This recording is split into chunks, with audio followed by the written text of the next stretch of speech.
Welcome to another edition of Wings Weekly. Jay Klein Connect here, along with head coach Steve Jennings. Coach, you sweep the weekend at home, defend the Odie. Do the boys get the day off? No. Okay. You don't get a day off the first week back after break. You just had a break. There you go. There's no days off. That I did not take into consideration. That's a good point. All right. Well, let's start with Friday night. A 5-3 win. There was a moment with about 4 minutes left where you had to kill off a 5-on-3, but really overall it felt like you guys were pretty well in control of that one. Obviously scoring early on, 17 seconds in, helps an awful lot. You give yourself a little bit of breathing room and so on. And then, like I said, the 5-on-3 turns into a 5-on-4, then a 6-on-4 with the goaltender pulled. It was they gave you everything that they had, but your guys killed it off and able to come away with that win. What were your guys' thoughts as a staff on Friday? Yeah, I love the start, right? Coming off a break, there's always that question about you're going to have people with their post-break hangover or where are they at, and Cade Nielsen was out of the lineup because he was still in the process of getting back here, so it's a little bit of a different dynamic, but I love the response of the group. A big character win for them, right? Just stepping up, and I thought, getting out early was a big difference maker for us, right? Owen getting on the board early, and we had talked about some things, and the guys I thought overall executed to the game plan pretty well, and yeah, it got a little exciting down the stretch there, and the Dom was very good again, and kept us in the game too there. So it was good. Without a doubt. Okay, we move on to Saturday. Now Saturday, it's a 2-1 win. It felt like a slow start. I mean, it was 15 shots on goal to 3 shots on goal at the end of the period. I think it was 14 minutes in before the first shot on goal that you guys were able to register, and it seemed like St. Cloud was in their offensive zone for a lot of that first period. Yep. Of course, 3 penalties, is going to help that, or three penalties that you guys needed to kill, but they controlled the possession for sure. Seemed like things flipped around in the second, and boy, a really tight game that just a lot of back and forth, a lot of heavy hitting, and it ends up being just a great, I really felt like a strong win for you guys, especially having to kill off a 7-minute penalty. Yeah. And that was just amazing. So tell me what you guys thought or took away from Saturday. Yeah, the start was challenging, right? Having to kill 3 penalties and pretty quick sequence is pretty tough. It's hard to build momentum that way, and we turned the puck over a lot. We weren't turning the puck over because we were sloppy with it. We weren't finishing plays, and I think there's a difference there, right? So, but we couldn't get through the neutral zone, and I don't think it was fundamentally that they were shutting us down. I really felt like it was that we were fighting ourselves. That made it tough, but I like the response of the group and not giving into it and just finding a way to keep on pushing, and we get out of that first period, and we're in a 1-1 game, and then we came in after the first period, and I said, hey, the best part about that is 20 minutes are down, so you have a 40-minute hockey game to figure out who's going to win here, right? And so you just got to win this back 40 minutes, and that's the important thing that these guys are starting to figure out is sometimes there's that philosophy of bend, don't break when it's not working out great, and I thought they did a good job with that and fought their way through, and yeah, that big penalty kill at the end of the second and to start the third, that was I thought, again, another good character gut check for the guys, really sticking with it and finding a way, and when we were struggling in that first period to even get some momentum going there, Chase comes out of the box and bumps it to Cade, and we wind up getting on the scoreboard with our first shot. So I thought that was a really important marker again for us. Yeah, nice move by Nielsen there. And it was my thought after the first was a little bit sounds like what you said to the guys was like really you got to feel pretty good being 1-1 after a period like that because St. Cloud had control and was in the zone for a lot. It could have been, it could have been a 3-1 game or whatever. So to come away after the first 1-1, actually almost a positive note. Well, did you make any changes or anything going into the second? What flipped things? I'm not asking for X's and O's. I'm just saying where there's some adjustments and things like that going on.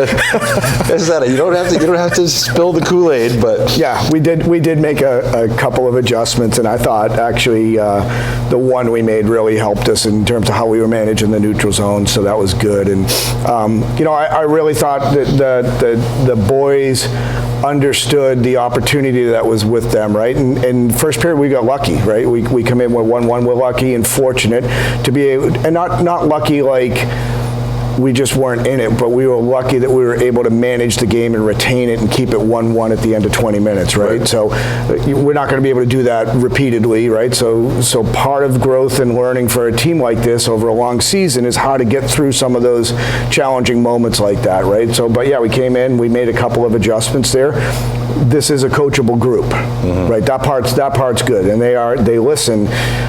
They're not perfect. They're kids, right? But they are coachable, and they come on, and so they came out, executed on what we were looking for, kept it tight there. I mean, the back 40 minutes, we outshot them, right? So that's one of those things where people go, well, you get outshot over the course of the game. Well, yeah, we did.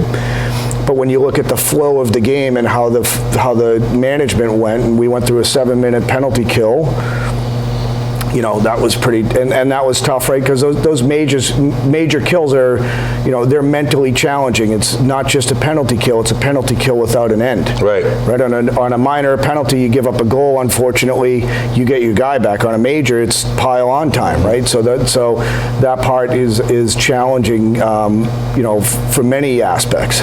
But I thought the group really responded well, and again, Dom stepped up and had a great night and kept us in the game. Yeah, he really did. Had a great weekend. All in all. I wanted to mention, you know, we actually talked about it prior to Saturday's game about the shots on goal and the totals, I guess, with St. Cloud having more.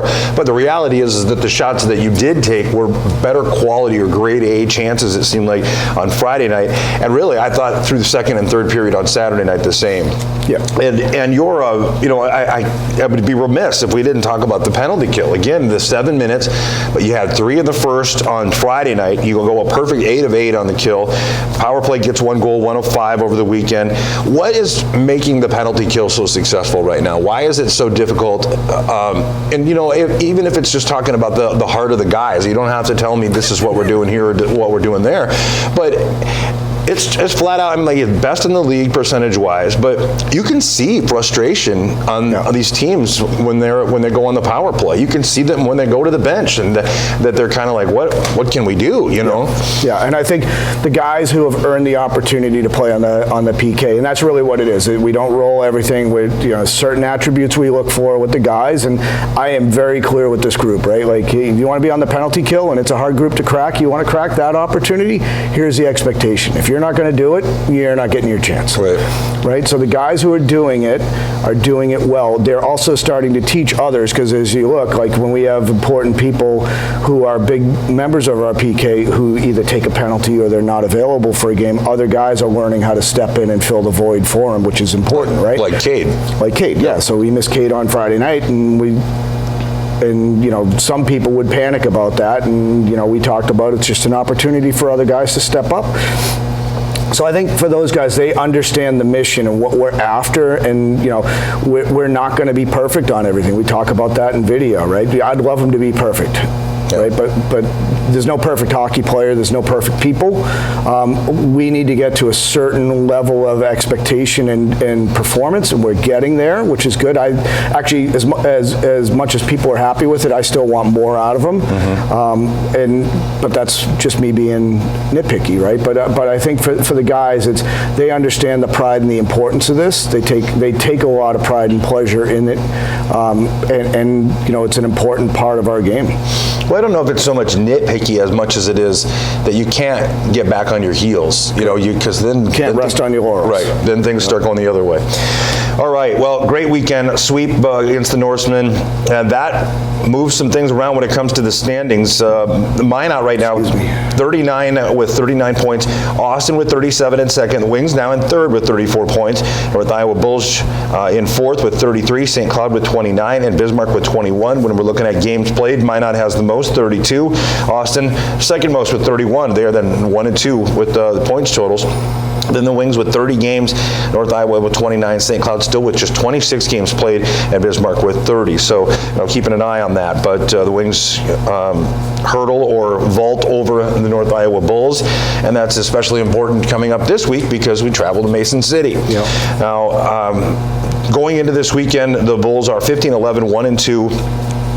Specialty teams, I'm looking at specialty teams, and on paper, there's a huge difference. You're looking at a power play unit right now that's at 11% and a penalty kill that is at 83.3%. You know, when you look at the tail of the tape, so to speak, the Wings have the advantage when it comes to special teams. Do you expect that to be a big component here this weekend? I think it's always an important component in every game, right? Yeah. Whoever we're playing, top, bottom, everywhere in between, right? The difference that comes out of games, especially here through the back half and as we get closer to the playoff stretch, right? Like, special teams dictate the results of the game, right? So, but, you know, on paper is just that. And that's all that matters, right? It's just like looking back, and last weekend was great. And as I told the kids this weekend, this morning at practice, hey, I'm proud of you. Great weekend. Tell me about what last weekend is, and the answer is it's history. We got to move on because we have more games coming up here, right? So we can't rest on our laurels, and we can't expect that, okay, because statistically we're better. If we relax, somebody in this league will take your spot, right? And that's the beauty, I think, of our division in particular. Like, top to bottom, if you have a night off, it's probably not going to go your way. Right. You can't fake it, and especially on the special teams and being on the road. You know, there's a lot of, you know, we have first change, so we don't get to manage our line matches well there, and so, you know, staying 5-on-5 even and then winning the special teams game, that's important. If we can excel on both of those, that would be tremendous, right? And we haven't seen them for a while either, right? So they do a lot of good, I mean, they do things, there are many things that they do quite well. Absolutely. So, Absolutely, they do. They're a talented group, and Todd's a good coach, and he's a very experienced guy, so we'd be fools to think, hey, it's going to be an easy weekend. And I told our guys, I actually think the beauty of our division is by the time we get to playoffs, everyone's going to have been playing playoff hockey for 3 months. Where maybe in some other divisions, guys aren't playing playoff hockey until playoffs come because maybe they've already figured it out in February who's going to be the 4 teams in the playoffs, right? So just a little bit of different preparation and mentality, but it's really going to be that focus for us. Excellent. All right, well, Coach, I won't keep you any longer, but again, congratulations on a great weekend. But like you said, it is history. Moving forward to Mason City to take on the North Iowa Bulls, so best of luck against them. All right, thanks, Jay. All right, folks, that'll wrap up the first portion of Wings Weekly. We'll be back with the second portion and a player coming up after this. We raise the bar on bar food with sandwiches, tenders, and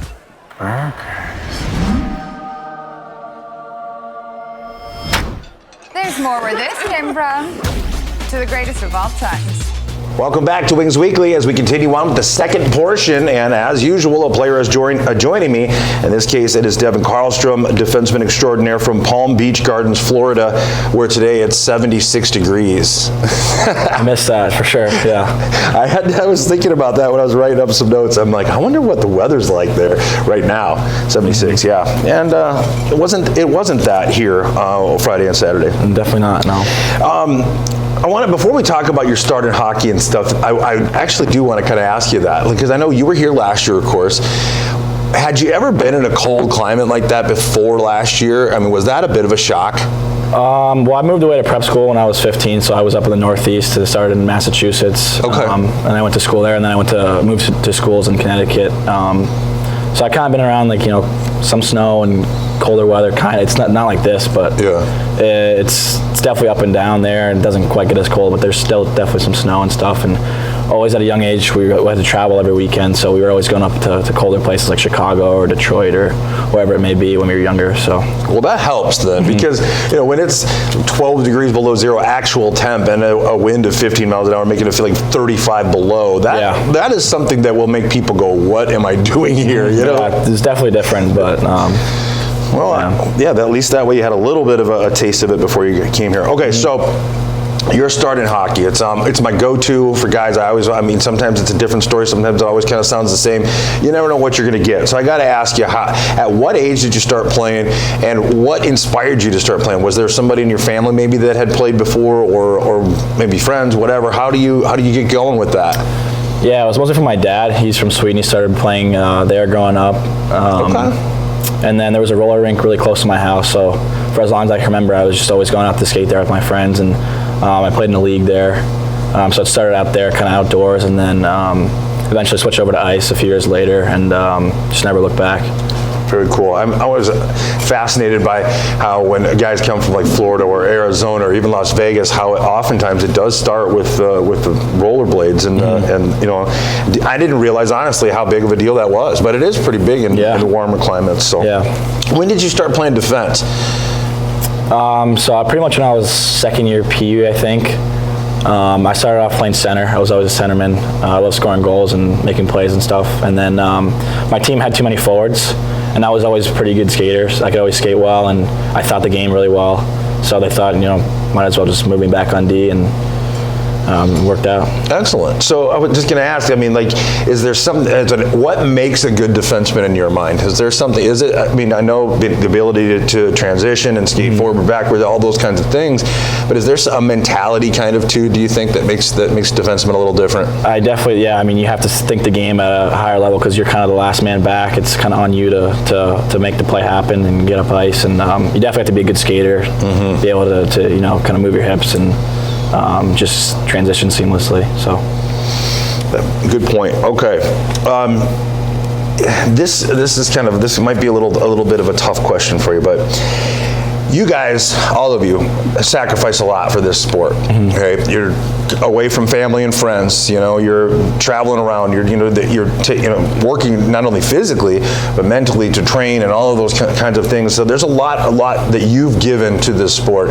What would you say is something that the sport has given you? What is something that hockey has given you? I think it's just taught me a lot of life lessons from a young age. Definitely discipline. That's something like always my coaches focused on growing up, and just always doing the right thing, and definitely brotherhood too. I've met so many people through the sport I could never imagine. I've traveled so many places that I never would have been without hockey, so it's just definitely given me a lot to look back on, a lot of good memories. For sure. Well, experiences that, like I was saying, you got guys that are going overseas and playing or whatever, and I'm thinking to myself, there's not another sport at this age that is that way. Yeah, especially being from Florida, we always had to travel everywhere to play good teams. So going up to Canada or wherever around the country, wherever it may be. So it was a good experience. Excellent, great answer. Appreciate that. All right. Road trip coming up against North Iowa. We're going to talk about them in just a moment. But when you get on the bus, what is something that you absolutely have to have that you make sure that it's got to be on every road trip? I definitely need headphones, especially for the long ones, so I can watch TikTok or go on Instagram or YouTube or whatever it may be. And also need a charger too. Phone dies pretty quick on the road, so need my charger. No pillow, no blanket, nothing. It's all about the charge. Mostly just to try to keep myself occupied, especially on the long ones, just when there's nothing around outside to look at. So, well, some guys, it always amazes me how some guys can sleep like that, and others are like, finding movies or whatever to occupy your time, like you said. How about away from the rink? What do you like to do? Are you like to fish and stuff? Being from Florida, I would imagine there's some opportunities there. Yeah, I live in front of a lake, so I was always bass fishing with my brother. Love to play golf with my dad in the summers and go to the beach and hang out with friends and just try to enjoy the warm weather when I can. What about when you're here, away from the rink? Say it's a Sunday or whatever. What are you doing? Where will people find you? Well, during this time, probably just playing Xbox or just doing whatever. I try to stay warm. But in the spring, me and the boys, we like to fish and go outside. I don't know, throw the baseball around with my roommate, or we even brought our rollerblades up here. I go rollerblading sometimes when the weather is good enough for it. So excellent. All right. Who would you say would be your biggest inspiration when it comes to hockey? Is there, it could be a player, it could be a previous coach, or maybe a family member, whatever. Is there somebody that really kind of, you think that's who I want to be, or what, or maybe someone that you think, I know you mentioned your dad got you going to start playing and so on, but is there maybe somebody that you kind of look up to, maybe at the professional ranks or whatever? I've definitely always looked up like the Swedish defensemen, just the way they play the game. They're all so skilled. So like Victor Hedman, Erik Karlsson, guys like that who can skate well. They have really good skills. And I also still look up to my dad too, because he made so many sacrifices for me. Like before school, we would go he would help train me, and he just made a lot of sacrifices that way. So I definitely appreciate him a lot for that. Without a doubt. And of course, you can't go far without thanking the hockey moms too, because the meals and the planning and the travel and all those things. Yeah, she's just as big of a part of it as my dad too. They both did so much for me. Yeah, for sure. That's I think it's probably a blanket statement to say I don't think anybody would be in here without the support of family and friends and parents. All right, a couple of quick questions here. Would you rather have telekinesis, or the ability to move things with your mind, or the ability to read minds, and why? I think read minds. I think it would make my job a lot easier on the ice too. And see what guys are thinking. So I think I can get a lot more points and stuff like that, and read the goalie and whatever. So I'll go with that. I never thought of it from a hockey perspective or hockey standpoint. My thinking on that is always, I don't know that I want to know what other people are thinking sometimes, but from a hockey perspective, that would definitely be helpful. Okay, would you rather be in jail or isolation for 5 years, or in a coma for 10? Probably a coma for 10. I think it'd be cool. It'd be kind of be like time travel in a way. Like 10 years go by, you kind of. There's flying cars and all kinds of crazy. And you probably won't remember much of it, so it'll be like you're sleeping. So I'll go with that. Yeah. Good point. Rather than being miserable for 5 years, you just basically take a long nap. Okay, final goofy question here for you. Would you rather have, or would you rather only be able to watch Hallmark Christmas movies, or only watch horror movies for 1 whole year? I don't like either one. I think all the Hallmark movies are so basic. They're all like the same, and I'm not a big scary movie guy, but I'd probably say horror movies. Yeah? My mom was always watching Hallmark movies when I go home for the break, and I can't stand them, so I'll go horror movies.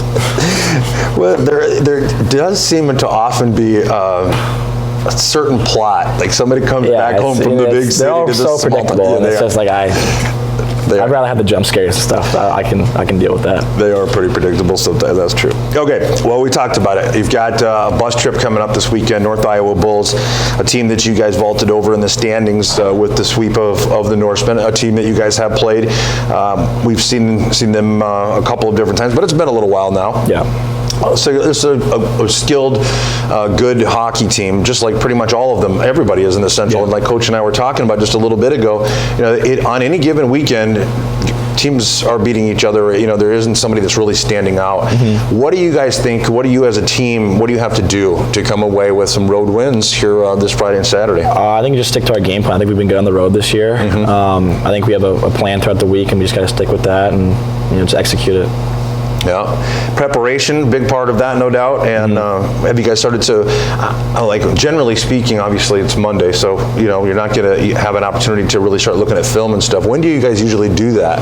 Is it like midweek that you start to actually kind of focus on that? We take little pieces each every day, so starting on like Tuesday, I think. So probably we'll start tomorrow morning, and then just kind of go over a different part of the game, whether it's breakout or in-zone offense or D-zone, or just kind of go through little parts so it's not overloaded at one time. We just little by little each week or each day throughout the week. Right. Okay. All right. Well, you mentioned it earlier that on the bus you're watching TikToks or Instagram. You got a handle that you want to shout out to have people follow you? Yeah. Instagram, Devon Carlstrom 92, and TikTok if you want, Devon Carlstrom. There you go, folks. Go give a like and follow.